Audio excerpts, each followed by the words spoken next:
New Zealand ने भी corona के खिलाफ जंग जीतने का ऐलान कर दिया, लेकिन सुपर पावर समेत कई मजीद तरक्की याफ्ता ममालिक अभी कोरोना के खिलाफ अभी भी हम देख रहे हैं कि अभी भी लड़ रहे हैं, कामयाबी नहीं समेट सके। पाकिस्तान वो मुल्क है जो मुआशी तौर पर इस काबिल नहीं है कि उसे मुकम्मल तौर पर बंद किया जा सके, क्योंकि यहाँ भूख सबसे बड़ा मसला है, बेरोज़गारी दूसरा बड़ा मसला है, दीगर बीमारियाँ तीसरा बड़ा मसला है, और फिर ये कोरोना। अगर कोरोना से बचाव के लिए मुल्क बंद कर दिया तो मसाइल यकीनी तौर पर बेकाबू हो सकते हैं। वज़ीर-ए-आज़म इमरान खान साहब समेत तकरीबन हर सियासतदान, डॉक्टर, आलिम दीन, मीडिया, जो भी इस मुल्क का स्टेक होल्डर है, वो ये बारहा बता रहा है कि इस वबा का इलाज सिर्फ़ और सिर्फ एहतियात है, क्योंकि जब इलाज नहीं है तो फिर एहतियात ही है। पूरी दुनिया ही इसकी लपेट में है, और अगर पाकिस्तान का हाल खुदा ना ख्वास्ता अमरीका या ब्राज़ील जैसा हो गया तो यहाँ क़यामत से पहले क़यामत आ जाएगी। इतना संगीन ख़तरा, इतनी संगीन बीमारी, इतने संगीन मसाइल, और इस पर हमारी आवाम का जो एक बिहेवियर है वो देखें ज़रा। पूरी दुनिया कोरोना से मुतासर होने के बावजूद हमारे रवैये इतने, क्या मैं बोलूँ, गैर जिम्मेदाराना, इतने गैर संजीदा, ऐसा ही ना नाजरीन, इतने गैर जिम्मेदाराना, कोई रिस्पॉन्सिबिलिटी सेंस है ही नहीं, ना मुजाहिरा किया जा रहा है। इतने गैर संजीदा हैं लोग कि ना हमें अपने बच्चों की ज़िंदगी का ख्याल है, ना हमारे घर में जो बुज़ुर्ग हैं हमें उनकी सेहत का कोई ख्याल है। किसी की ज़िंदगी, किसी की सेहत की हमें परवाह नहीं है। मैं तो अपनी ज़िंदगी और सेहत की परवाह नहीं है। ये जो रवैया आपने देखा, ना अपना को ख्याल है, और बात सिर्फ यहीं तक नहीं रुकी, बल्कि कुछ लोगों के नज़दीक तो कोरोना नाम की कोई चीज़ एग्जिस्ट ही नहीं करती, दुनिया में है ही नहीं, और ऐसे अनमोल अरस्तू हमारे ही माशरे में पाए जाते हैं। ये वाकई बीमार है और सबसे पहले इसी भाई का इलाज होना चाहिए। आप लोग अग्री करेंगे मेरी बात से। सरकारी तौर पर हुकूमत इसके इलाज के अखराजात बर्दाश्त करे, क्योंकि ऐसे अफराद ही अपने अपने घर वालों के और दूसरों के दुश्मन बन जाते हैं। आँखों देखी हकीकत हम तस्लीम करने को तैयार नहीं। अजीब लोग हैं हम, जिनके प्यारे मर रहे हैं। हम उन लोगों की तकलीफ़ का ही अगर एहसास कर लें तो फिर शायद एहतियात के नाम पर हम कुछ कर सकें। ये जहालत है या हमाकत है कि इसी मुआशरे में दिमागी तौर पर, जिस्मानी तौर पर बिल्कुल सही अफराद इस किस्म की बातें कर रहे हैं। अब मुझे कोई बताइए कौन सी बीमारी है, ये कैसी नफ्सियाती कैफियत है? इसी पे बात करूँगी और बहुत से सवालात का जवाब तलाश करने की कोशिश करूंगी इन मौजूद मेहमान से। किसी तारुफ के मोहताज नहीं है। प्रोग्राम में आज हमने दावत दी है प्रोफेसर डॉक्टर मोइज़ हुसैन साहब को। आप बहुत से टीवी चैनल्स पे देखते होंगे डॉक्टर साहब को। डॉक्टर साहब बहुत शुक्रिया आपका ज्वाइन करने के लिए। डॉक्टर साहब, पूरी दुनिया इस वक्त हम देख रहे हैं कि कोरोना से लड़ रही है, और हमारे माशरे में जो रवैया है सबसे ज़्यादा तो आपने नज़र रखी होगी, हम लोगों की नज़रों से भी गुजरता है, तो आप तो बहुत परेशान भी होते हो कि इतनी गैर जिम्मेदाराना रवैया कि रे कोरोना तो एग्जिस्ट ही नहीं करता, कोरोना कहाँ पर है, ये तो साजिश है। कैसे आप डिफाइन करेंगे, एक्सप्लेन करेंगे इन लोगों के रवैये को? क्या कहेंगे? इनको जहनी बीमार कहेंगे, नफ्सियाती बीमार कहेंगे, या कोई तीसरा नाम आपके जहन में ऐसे लोगों के लिए? बिस्मिल्लाहिर्रहमानिर्रहीम। अस्सलाम वालेकुम फ़िज़ा। बहुत अहम सवाल है और ये लम्हा फ़िक्रिया है हम सब के लिए। मैं लोगों से मिलता हूँ बाज़ार में तो आपको हैरत होगी, अक्सर लोग ये कहते हैं कि ये दुश्मन की साजिश है, मगरिब साजिश है, और ये है कि कोई चीज़ नहीं है। मैं एक फल वाले के पास फल लेने गया, उसने मास्क नहीं पहना था। मैंने कहा मास्क क्यों नहीं पहना? वो कहते जी अल्लाह बहुत बड़ा है, कोरोना क्या चीज़ है, अल्लाह बहुत बड़ा है, कोरोना कुछ नहीं कर सकता हमारा। अब मैं क्या करूँ? अफसोस करके चला गया कि किसी ने इसको ये नहीं सिखाया कि रब ने ये कहा है कि अमल तुम करो, नतीजे का मैं ज़िम्मेदार हूँ, नतीजा मैं दूँगा। तो अगर हम इस बीमारी का नाम लें तो ये बीमारी को हम कहेंगे जहालत। अच्छा, जहालत जो है वो अनपढ़ के पास नहीं होती, पढ़े लिखों के पास भी जहालत होती है। जहालत उस कैफियत को कहते हैं कि जब इंसान एक स्टेट ऑफ डिनाइल में होता है, स्टेट ऑफ डिनाइल में होता है, यानी आपके सामने एक हकीकत है। चलो पाकिस्तान में तो हम जानते हैं कि हमारे सियासतदान भी फुद्दू बनाते हैं, हमारी रियासतें भी करप्ट हैं, बहुत सारी चीज़ें हैं, मगर ये बाहर की दुनिया के अंदर जो वबा फैली है, जिसने एटॉमिक, बड़े बड़े एटॉमिक पावर्स को, दुनिया की सुपर पावर को घुटने टेकने के मजबूर कर दिया, तो क्या ये ख्याल में हमारा वहम है या किसी दुश्मन की साजिश है या किसी ने स्पैम पे भेजा है? तो ये जो जहालत है, उस जहालत का इलाज नहीं है। वजह इसकी है कि ना हमारे तालीमी इदारों में शऊर दिया जाता है। जहालत का एब्सेंस है, मतलब शऊर ना होना, लाशऊर। अकल हमारे में बहुत है, हमसे ज़्यादा अक्लमंद बहुत कम अक़वाम है।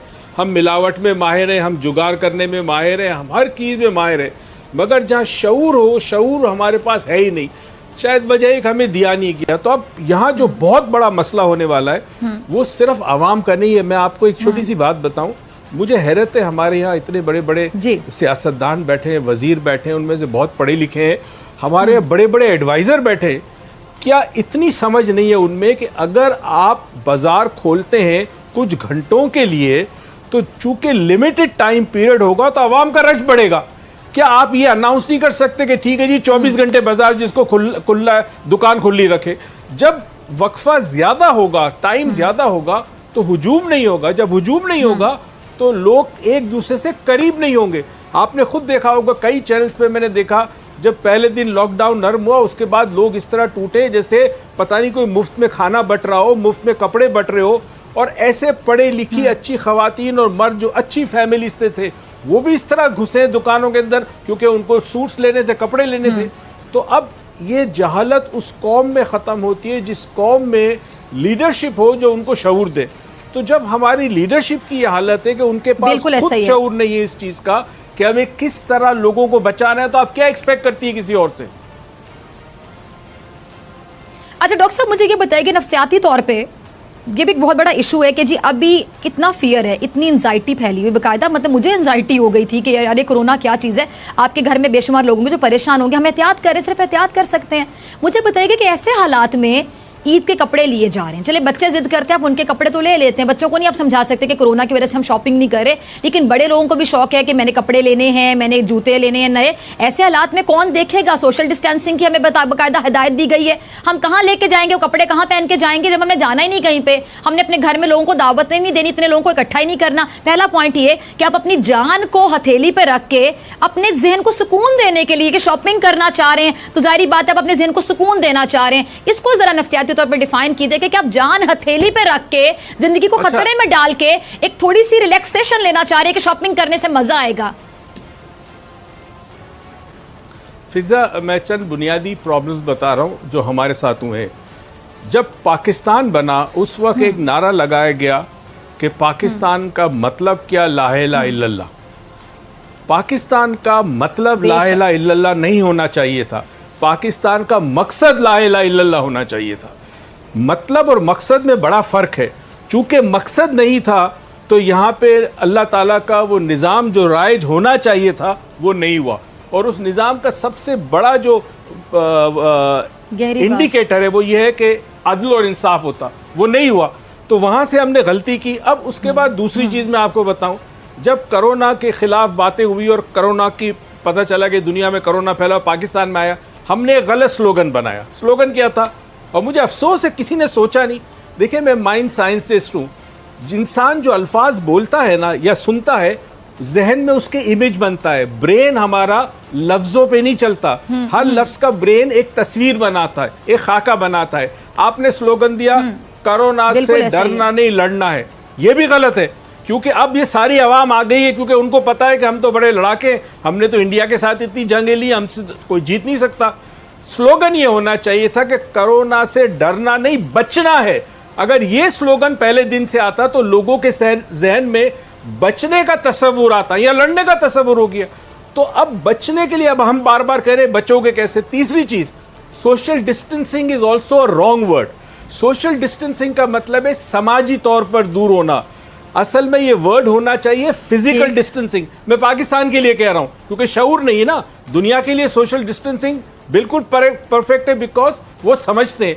हमें ये कहना था जी जिस्मानी तौर पर आप दूर रहें, आपने ये भी नहीं किया। तो हुआ क्या, ईद आपके चंद दिन के बाद आपकी ईद है, बाज़ारों में रश है, लोग मेहंदियों के लिए फ़ोन आ रहे ख़वातीन का, जी आप अपने ऑर्डर बुक कराएं, हम आपको बुकिंग टाइम देंगे क्योंकि हमारे पास रश बहुत है। अब ये मेहंदी लगा के कपड़े नए बना के आप कहाँ जाएंगे? आप यकीनन जाएंगे।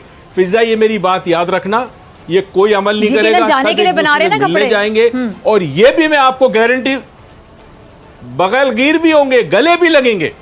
देखिए, अभी आपने कहा साउथ अमेरिका के अंदर, सॉरी मैं की बात काट रही हूँ, देखिए जितना रश बाजारों में है उसको देखकर अंदाजा लगाया जा सकता है। ये तो इसमें तो जरा भी शक और शुबे की बात नहीं रह जाएगी कि जितने लोग ये बाजार में शॉपिंग करने गए हैं, जाहिर बात है इनके घरों में लोग भी इकट्ठे होंगे, या ये अपने बच्चों को लेकर किसी के घर चले जाएंगे, जी हम खाने पे आ रहे हैं, तो जाहिर बात है ये फिर पार्टियां करने के लिए, गेट टुगेदर्स करने के लिए कपड़े खरीद रहे हैं।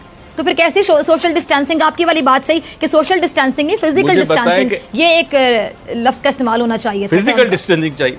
दूसरी चीज फिजा, एक चीज याद रखें, जिन माशरों में फिजिकल डिस्टेंसिंग कम होती है, मिसाल के तौर पे जो साउथ अमेरिका है, या सेंट्रल अमेरिका है, वहाँ लोग एक दूसरे से फिजिकली बहुत क्लोज मिलते हैं, यानी गले मिलने का रिवाज बहुत है, आमतौर पर बहुत है। जबकि मगरिब के कई ममालिक में रिवाज नहीं है। कई मुल्क ऐसे हैं जहाँ लोग मर्द से मर्द के गले मिलना पसंद नहीं किया जाता, मायूब समझा जाता है। तो जिन मुल्कों में, अभी ब्राज़ील में भी एकदम फैला है, ये इसलिए फैलता है कि वहाँ लोग फिजिकल डिस्टेंस मेंटेन नहीं करते, तो कोरोना ज़्यादा फैलता है। तो हमें आपके चैनल से और तमाम मीडिया को ये बताना चाहिए कि मेहरबानी करके ये जो 4-5 दिन है इसमें संभालो, नहीं तो ये वबा। अच्छा गवाह, मैंने ये बात कही थी आज से कोई महीना पहले कि मई के महीने में हम 50,000 को क्रॉस करेंगे। महीने 1.5 महीने पहले इतना नहीं था। ये वजह ये थी कि जहाँ लॉकडाउन आपने कुछ देर के लिए खोला, टाइम कम था, सबको अपने काम थे, किसी को सब्जी लाना, फ्रूट लाना, गोश्त लाना, सब के सब निकल पड़े और किसी ने एहसास नहीं किया। मैं हैरान हूं, बैंकों के सामने लाइन में लगे हुए पढ़े लिखे अफराद, मुंह पे मास्क नहीं है उनके। बिल्कुल अब क्या करेंगे? और ना हमारे पास अस्पताल है, ना हमारे पास अद्वियात है। एक और चीज जिससे आपने बताया, ठीक है, आप माइंड साइंसेज में एक्सपर्ट हैं डॉक्टर साहब, आप लोगों की नफ्सियात को बहुत अच्छे तरीके से समझते हैं, माइंड को बहुत अच्छे तरीके से समझते हैं। जिस तरह आपने सोशल डिस्टेंसिंग टर्म का बताया कि इसको फिजिकल डिस्टेंसिंग होना चाहिए था, कोरोना से लड़ना नहीं बल्कि कहना चाहिए था कि कोरोना से बचना है। चलें, आपने बताया। फिर एक और सवाल मेरे जहन में आया इसी से रिलेटेड कि जो हम बार बार ये कह रहे हैं, बहुत से लोग ये बात कह रहे हैं, पढ़े लिखे लोग कह रहे हैं कि पाकिस्तानिया से इम्यूनिटी बड़ी है, इन्होंने कुछ नहीं होता। हमारे बच्चे तो मट्टी खाते हैं, बचपन में मट्टी सारे बच्चों ने खाई हुई है, और हमारे यहाँ आपको पता है पोल्यूशन इतनी ज़्यादा, हम तो बड़े इम्यून हैं। तो फिर ये चीज़ भी साइकोलॉजिकली कितना अफेक्ट कर सकती है कि हम अपने आप को इम्यून समझ रहे हैं, हमारे अंदर तो बहुत इम्यूनिटी है और ना हो फिर